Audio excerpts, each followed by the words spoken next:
Whoa! Trump is defying expectations of a slowdown. Would you like fries with this golden age?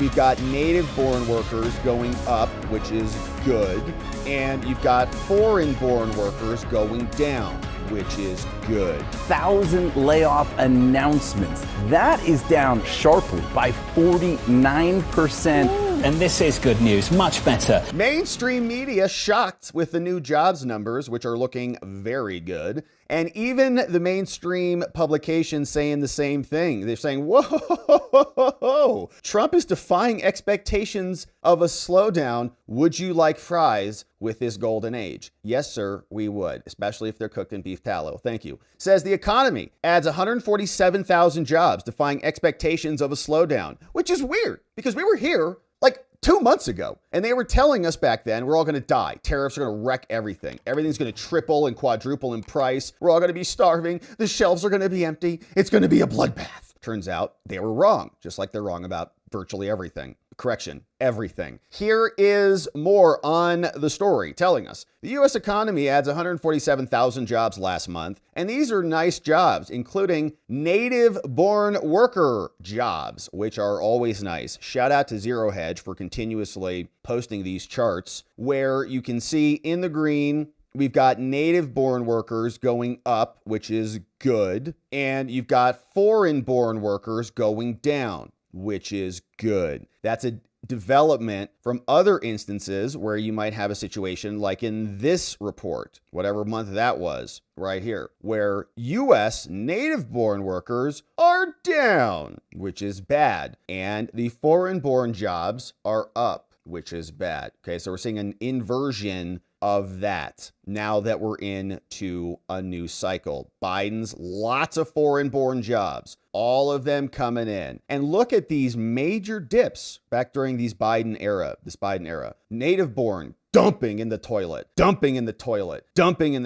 because he was having our country invaded. Now we're starting to see that trend reverse, and it's only been 6 months, so it's looking great. Now, what happened here? Labor Department in June report is the latest in a string of favorable economic data to bolster Trump's case that the job market and the price levels can sustain the massive policy shifts that he's bringing about. The consensus estimate was that the non-farm payrolls would slow to 110,000.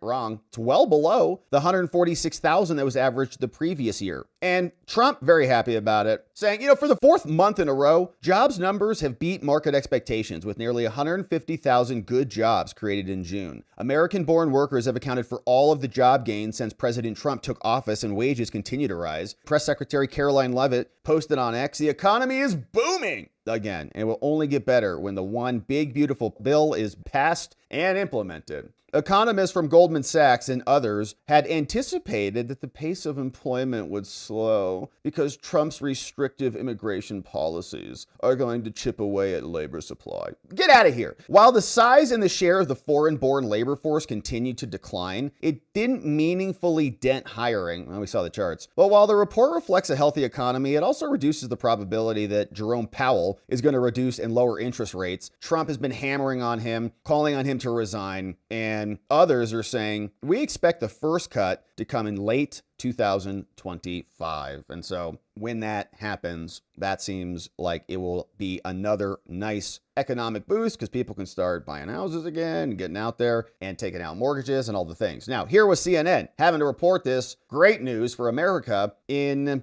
opposition to what they said was going to happen not long ago. Egan joins me now. Give us some context here on what this report tells us about the economy and what you're seeing. Well, Sarah, this report paints the picture of a jobs market that is holding up better than feared. Layoff announcements skyrocketed earlier this year, but thankfully they are coming back to earth. So Challenger Gray and Christmas found that in June, there were about 48,000 layoff announcements. That is down sharply by 49% from May, and it is is even a little bit lower, 2% lower than last June. And when we look at the trend for layoff announcements, they were trending higher and higher earlier this year. This looks back to the beginning of 2024. And you can see they were really low last year, skyrocketed around February and March. In fact, March was about 5 times higher than June. And this, of course, was driven in large part by DOGE, right? The government official. And by the panic, I would imagine, that many people were feeling in the aftermath of the media onslaught against Trump. Oh my gosh,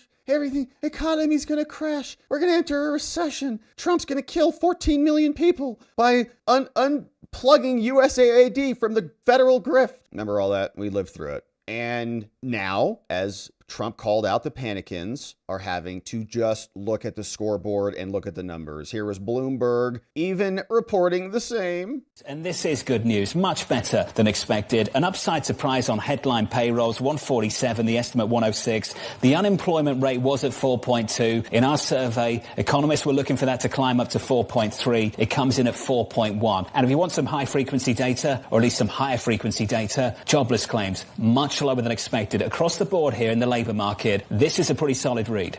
All right, looking pretty good. Bloomberg's happy about it. And the New York Times is explaining, what you got to know about the jobs report. American employers continue hiring at a steady clip in June, brushing aside concerns about their fake claims about the economy. Payrolls grew by 147,000. The Labor Department reported on Thursday. The unemployment rate fell to 4.1%. The healthy hiring indicates that economic headwinds, including uncertainty, right, which I think was probably true, around the country's tariff policy, high interest rates, thank you to Jerome, and mass layoffs in the federal government, which were artificially inflating everything, are not yet causing employers to pull back significantly. Do you know why? It's because the employers now have free space and room to create some growth. There's an open runway for the next 3.5 years. Like, oh my gosh, let's go. Businesses are pretty much business as usual, said the chief economist. They may not be expanding, she added, but they still have to keep their doors open, and that means have their workers in place. Many companies appear to be holding the pattern, right? It's like you're shifting the government out so that the free market can come in, and it takes some time to do it, but they were just expecting that wouldn't happen, right? Like the free market would just stay where it was. The government would be pared way back down, and you'd have this giant debt and this gap, this deficit of productivity. No, that's not what's happening. We're seeing what's happening right now. And the jobs numbers created in April and May was revised up by another combined 16,000. Now, below the headlines, there are some signs of weakness. Private sector hiring was already concentrated in just a few industries: healthcare, leisure, hospitality, and government. Labor force also shrank. Government lost 7,000 jobs in June. Good start. But state and local governments added 80,000? That raises the possibility that some of the 69,000 who have left the federal government are moving to states, cities, and states. So the entire federal bureaucracy is just divesting itself